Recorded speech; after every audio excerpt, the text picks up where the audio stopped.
Welcome to J.T. Wayne College. My name is David, and today we are starting an important lesson on learning how to cast out demons. This course is designed for educational purposes only, aimed at understanding spiritual practices, personal safety, and the principles behind exorcism in a safe and informed way. In this first part of our lesson, we will focus on understanding the nature of demonic influence and the spiritual, psychological, and cultural context in which these practices exist. Before attempting any kind of spiritual intervention, it is essential to recognize the importance of preparation. This begins with self-awareness and maintaining a grounded, focused state of mind. Practitioners often emphasize the need for spiritual protection, which can involve prayer, meditation, or calling upon divine guidance, depending on your personal beliefs and traditions. Another key aspect is understanding the signs that someone may be experiencing negative spiritual influence. These can range from sudden changes in behavior, unexplained physical symptoms, or emotional disturbances. Being able to identify these signs with sensitivity and discernment is critical before any action is taken. Finally, this part of the lesson covers the mindset required for spiritual intervention. Confidence, clarity, and compassion are vital. The goal is not to instill fear, but to approach the situation with a sense of authority grounded in spiritual knowledge and ethical responsibility. In future lessons, we will move into specific methods and practices, but for now, the focus is on preparation, understanding, and personal readiness.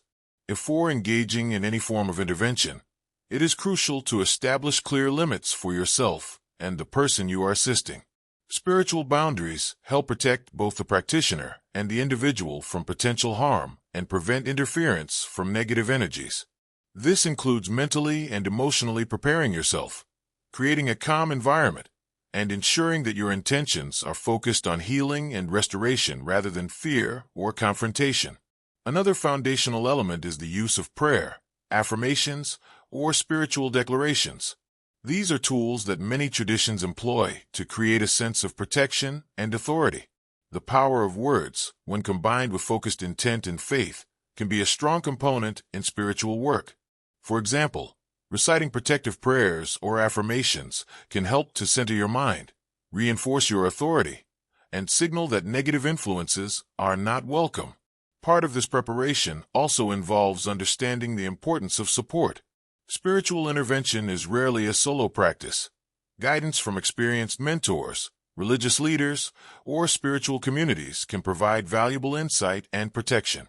Never underestimate the role of wisdom and experience in navigating these complex situations. Finally, patience and observation are key skills to cultivate. It is not enough to act quickly. Understanding the circumstances, the person's state of mind, and the environment are all critical steps. Observing carefully helps ensure that any action taken is both safe and effective. In the next part of this lesson, we will begin discussing specific methods and practices for casting out demons. But for today, the focus remains on knowledge, preparation, and creating a strong foundation for safe spiritual work. One of the strong points of learning how to cast out demons is the sense of empowerment it can give to both the practitioner and those being helped.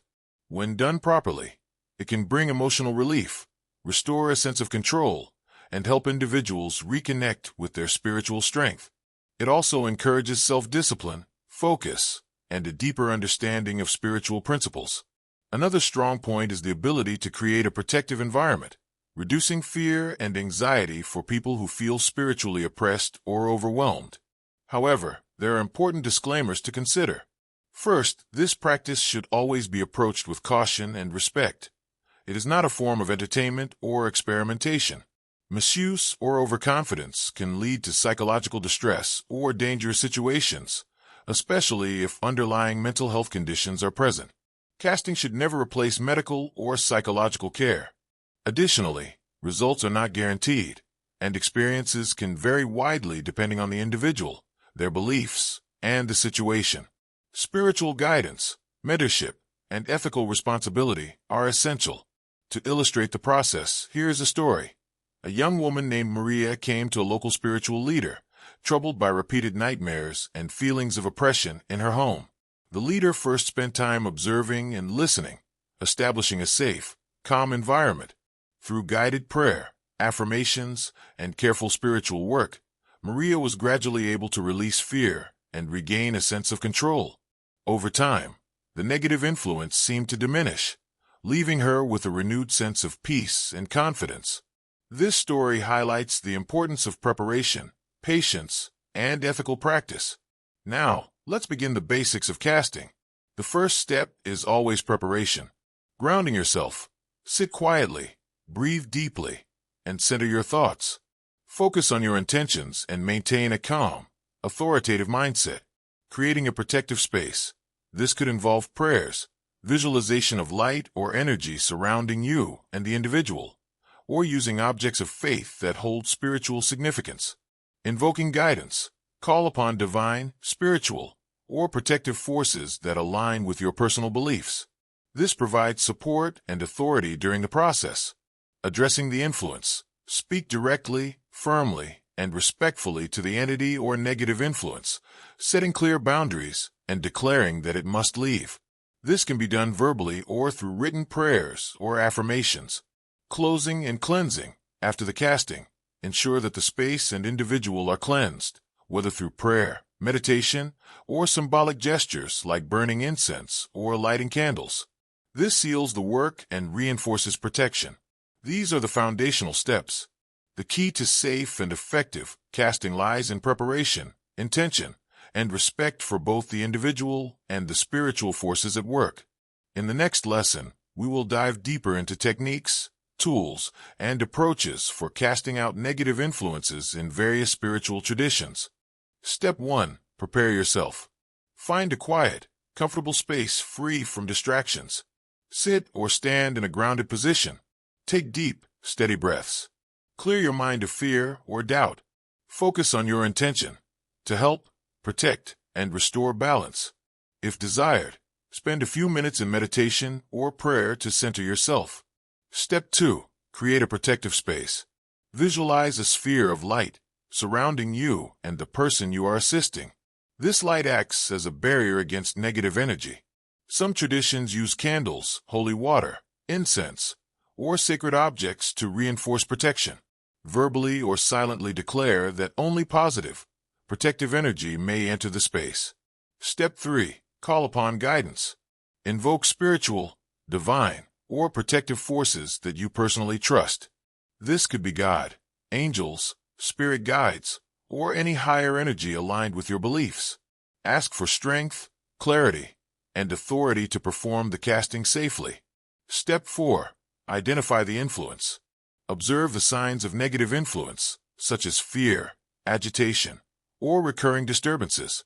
Speak to the individual, calmly asking about their experiences to understand what you are addressing. Remember, discernment is key. Sometimes these experiences have psychological or environmental causes. Step 5. Address the entity. Speak directly but respectfully to the negative influence. Example phrases. Adjust to your beliefs. You are not welcome here. Leave this space now.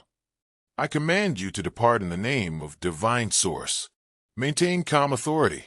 Do not show fear, anger, or aggression. Step 6. Use affirmations or prayers. Reinforce your command with prayer, affirmations, or recited sacred texts. Repeat until you sense the energy has shifted, the person feels lighter, or disturbances lessen. Stay patient.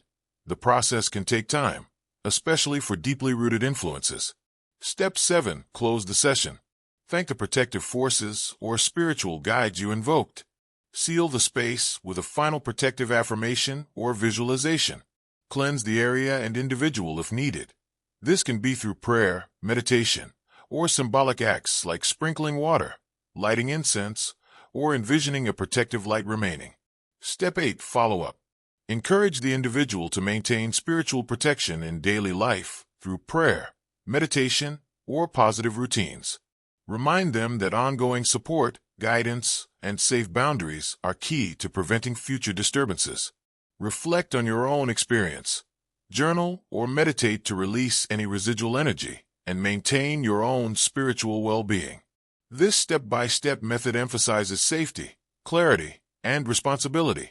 It's important to stress that casting out negative influences should always be approached ethically, with patience, and never as a substitute for medical or psychological help when needed. With the steps outlined, students now have a foundational understanding of how to safely and responsibly cast out negative influences or demons. Remember, the key to effective casting is preparation, protection, clear intention, and patience. Every step, from grounding yourself to closing the session, is designed to maintain safety for both the practitioner and the individual receiving assistance. It is important to keep in mind that casting is a serious spiritual practice and should never be approached lightly.